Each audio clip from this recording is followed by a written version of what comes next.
Mange nybagte forældre, de tænker meget på, hvad de putter i munden på deres små børn. Det gjorde jeg også selv, da jeg fik mit første barn. Det var faktisk der, jeg besluttede mig for at starte med at dyrke økologi. Jeg var blandt de første, der startede i Danmark, og var med til at udforme reglerne for økologisk jordbrug i de første år. De regler, som staten senere har overtaget. Dem, der forstod os bedst, det var sådan set bedsteforældregenerationen, som kunne huske dengang, man dyrkede på samme måde, som vi gjorde. Vi var vel på det tidspunkt et slags pionerer for den her økologiske dyrkningsmetode. Altså, jeg vil ikke sige, at jeg er fanatisk. Hvis jeg bliver budt på noget andet, så spiser jeg det. Men grundkosten hos os, det er en økologiske varer, og sådan er mine børn også opdraget. Det handler om, at vi skal pleje vores jord, og vi skal dyrke nogle sunde afgrøder, der er vækstkraftige og har modstandskraft, så vi får et rigtig sundt og godt produkt. Hvis det her har været en konventionel mark, så var der en mand, der har brugt 2 timer med en sprøjte med noget imod ukrudt.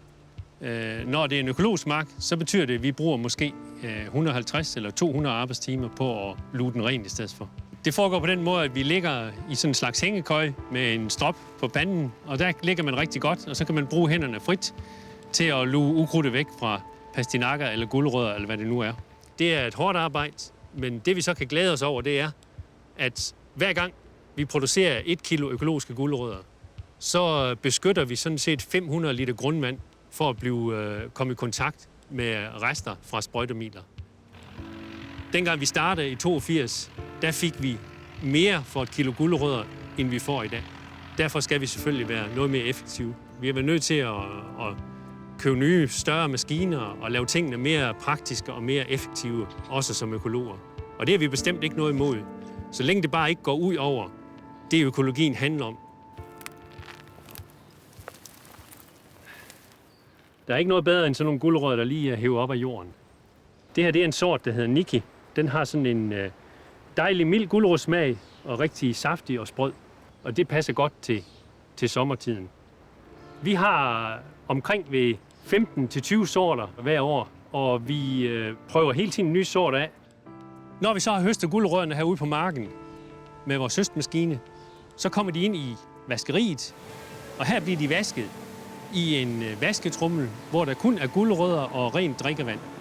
Og bagefter bliver de børstevasket, så de bliver endnu pænere. Så bliver de sorteret, hvor vi sorterer de dårlige fra, hvis der er nogen med ormehuller, eller nogen, der er for korte eller knækkede. Og så de fine gulerødder, de kommer ned i noget isvand, hvor vi køler dem ned rigtig hurtigt til 3 grader, fordi det er det, der gør, at den kan bevare smagen og også bevare næringsstofferne i sig. Når gulerødderne de er kommet i posen og kommer ud i butikken, man kommer hjem med dem, så skal man lade dem ligge i plastikposen, og så skal de ind i køleskabet, så koldt som overhovedet muligt. Det er den måde, de holder længst på.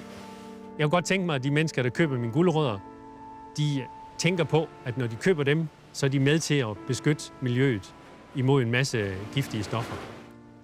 Om 10 år, der håber jeg, at det lykkes os at holde fast i de grundlæggende økologiske principper. Så min vision er selvfølgelig, at der kun ligger økologiske varer ude i alle butikkerne.